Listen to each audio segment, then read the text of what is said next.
Hello everybody and welcome to my second update screencast for my multimedia montage project.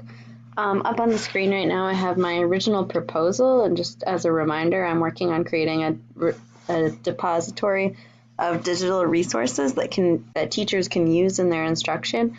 And the biggest advantage that I'm trying to get across through my project is organizing these in a way that might be beneficial to teachers, and then including notes with them to say what they'd be best for, what might be some drawbacks to each of the tools.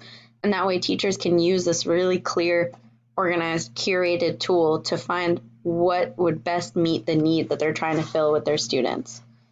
My timeline included down below over here. I've selected my content management platform. I've been using Blend-Space, which I know I mentioned in my first video, to house the resources themselves in each of the different categories that I've designed. And then all of those blend spaces are going to be housed on one website that I've designed through Weebly, which I'll show you in a minute. I am a little bit behind since I wanted to have everything complete by April 1st, but unfortunately that didn't quite happen.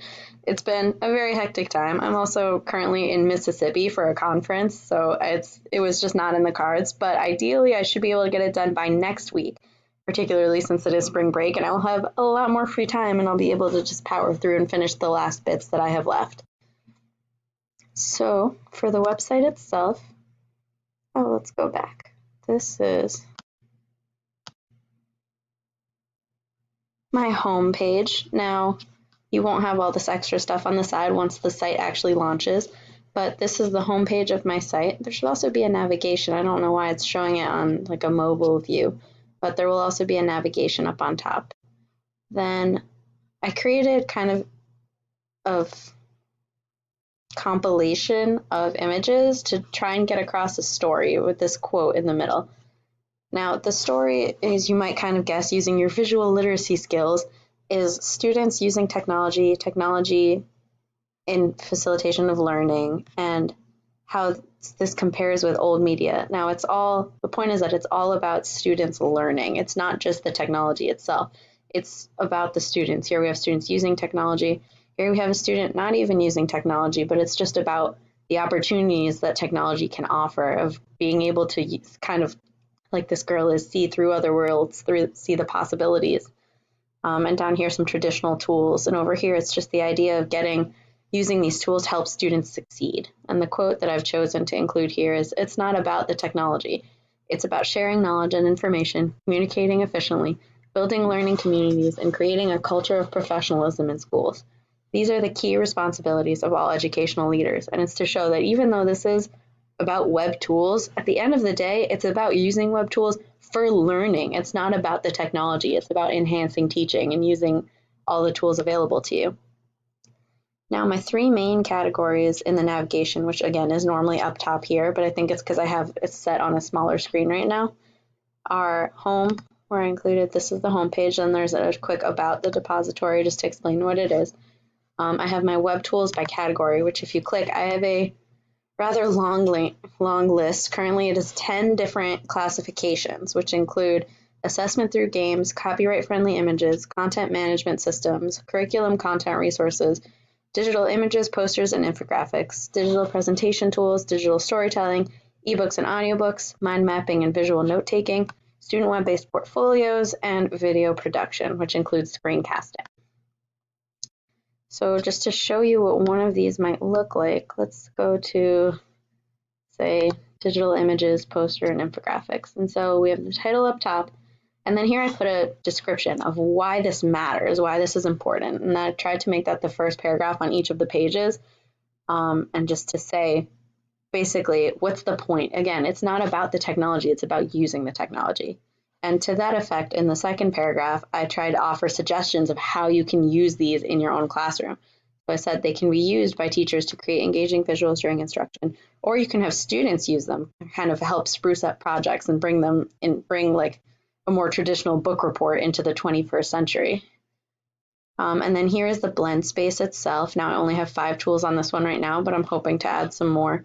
And I don't have the interactivity of the blend space right now since the site has not been launched yet. I have to publish it for that to happen. But once I do, I'll be able to interact with the blend space even as it's embedded in my Weebly site.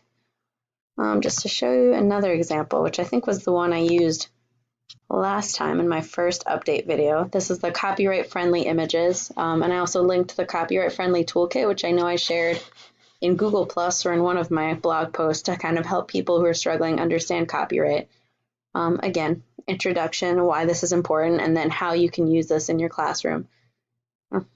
And then this is the blend space. Now, again, I don't have the interactivity because I haven't launched the site yet, but just to show you, this is what it looks like in blend space. For each of them, what I've really been trying to do, I have about 12 resources on this board.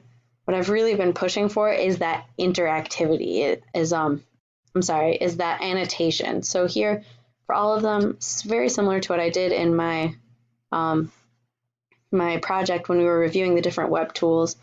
I formatted it as the good, the bad, and overall. So that way you know what some of the advantages are and how you can use it. You know what some of the drawbacks are and to see if those affect or are irrelevant to what you're trying to do. And then overall thoughts, if it's good, if it's only okay, just let you know. I tried to really only put good websites on there. I really went for quality over quantity because I want to make sure that any resource that anyone chooses to use is going to be a good resource.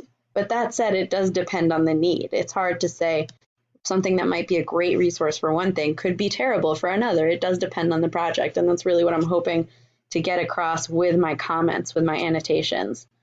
So in this one, this is Pixabay, which is a website.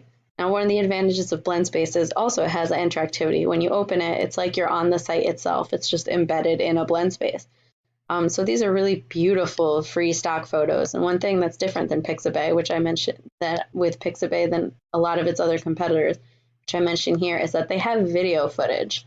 So if you're having students create videos, they can get video stock footage that's open source, no license, no attribution, none of it, right here at Pixabay. And they're beautiful. It's really high quality. If you look at the images, a lot of them are gorgeous. There's a really good search capability, which is important, or you can search by category, which can be helpful for younger students who don't always know exactly what they're looking for, or even older students who don't have something in mind and are looking for inspiration. That is the bulk of my site right now. One thing that is different that is different than my original proposal, if we look back, is that I had hoped one of the original goals was that I was going to film screencast tutorials for tips on how to use each of the sites or each of the web tools, and I've actually changed that. I am no longer going to be doing that because I think the annotations are more valuable than the screencasts. And I've noticed almost every single web tool, if you click the link, it brings you to their homepage in which they have their own tutorial, in which they have their own demo. And that way I thought it would be a little redundant to film my own when they have higher quality ones available on each of them. So instead, I've really been focusing my energy on annotating. The bulk of what I have left to do is really just finish populating my resources and finish annotating them. I have a whole folder of so many more resources that I just want to make sure that I get them in the right place and I annotate them well. And it's been a little hard. I know I mentioned in my first update as well, it's tricky getting everything in the right place because I know you saw how many different categories there are, and even these, I'm sure there are web tools that don't fall under any of these categories, so I've tried to make them all-encompassing but also simple to understand. And so I guess that's my big question to you now, anyone who's watching this video.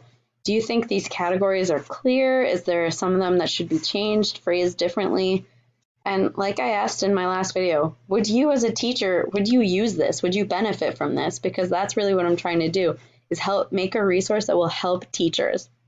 And so please let me know what you think. I would love some feedback. I would love some direction. So let me know. Thank you. Take care.